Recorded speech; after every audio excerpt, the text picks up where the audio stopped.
Hi all, welcome back to Tarot on the Round. I'm Michael, and my co-host, Red Rock with a Handbag, spilling tea on the Tarot. This week, last week I looked at the mixture of what I call the sort of existential court cards, being the King of Wands and the Knight of Pentacles, and the mixture of the two energies that differentiate between passive and deliberate existence.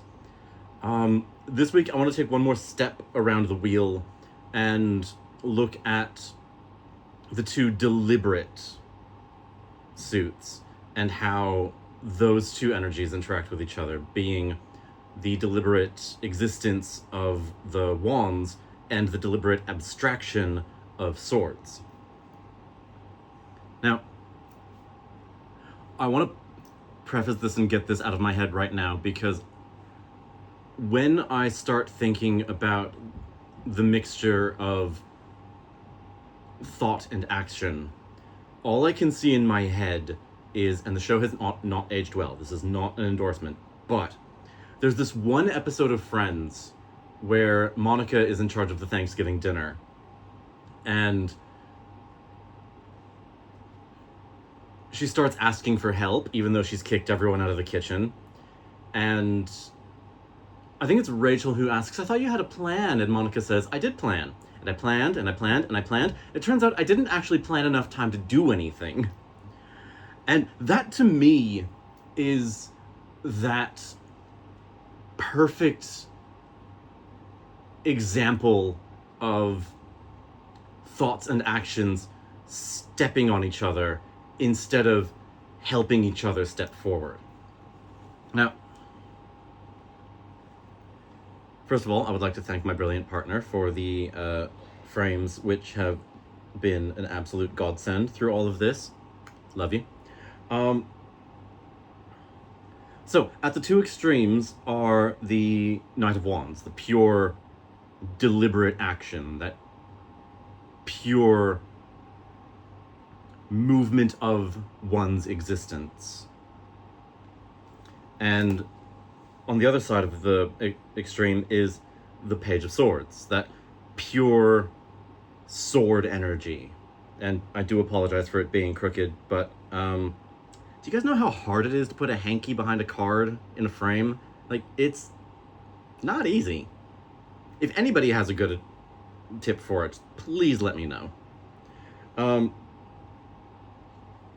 But it's that pure, active abstraction of the world. It's what you think about what you see. It's what you say about your situation, your existence. It's the difference between the brain and the mind, if that makes sense. But that's really what it is. It's the difference between the brain and the mind. Like, the brain is that little bag of fat behind your eyes telling your body what to do. But it's the mind that is aware of the things that it is doing. So how do these interact with each other? Well, starting with the Page of Wands. Also, I love this animal tarot, the red panda. I don't know why, it's just cute. So the Page of Wands is that thinking about action. It's planning, but not in the same way that a Page of Pentacles is planning. It's thought about will. It's that motivation, ambition, drive. It's your thoughts leading your actions, which I see as sort of like the Knight of Swords reversed, but in the sense of your thoughts dragging your actions forward, but not like your thoughts, more like your thoughts.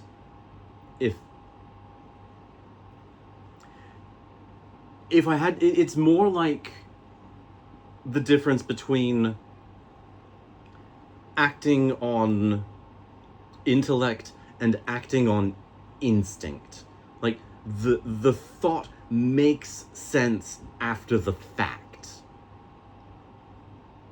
Even though we all know that when we do things without thinking, it never makes sense after the fact. Versus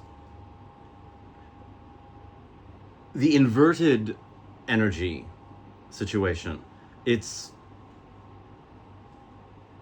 the will informing the mind.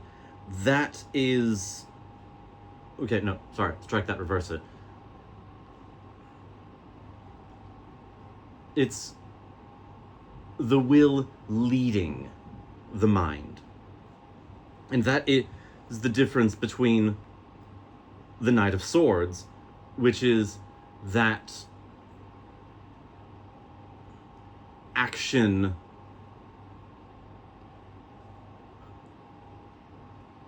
the action that one understands in a way.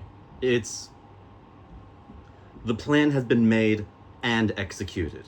It's that moment of decision. It's choice.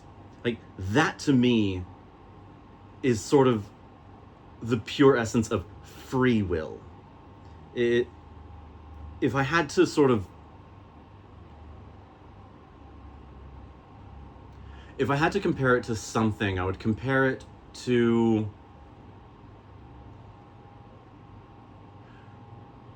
training as a boxer versus being in the ring as a boxer. It's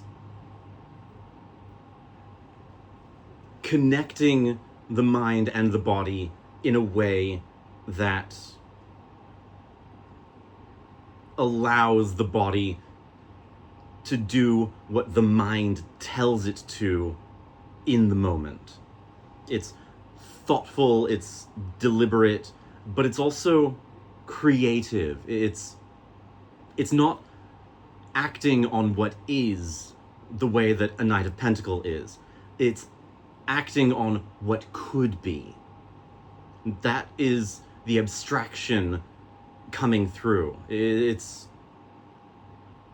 acting in a way that changes your future versus a reversed Page of Wands, which it's still the will and the mind connecting, but now the will is dragging the mind forward and the brain is struggling to keep up. That to me is the overthinking. It's acting and then thinking about it in retrospect. But then realizing that there are all of these unintended consequences that have come up. And it's that paralyzing overload of awareness. It's the difference between thinking and overthinking. Like, thinking, overthinking.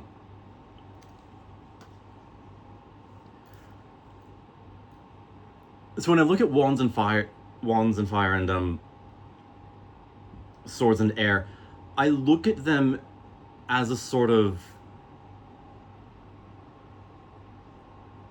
the futures suit, the things to come, the things that are doing.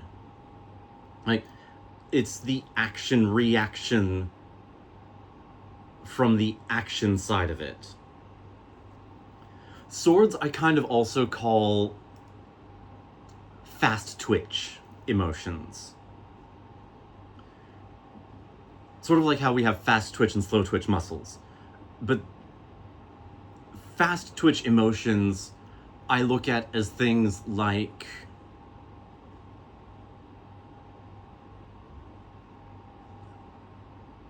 confusion or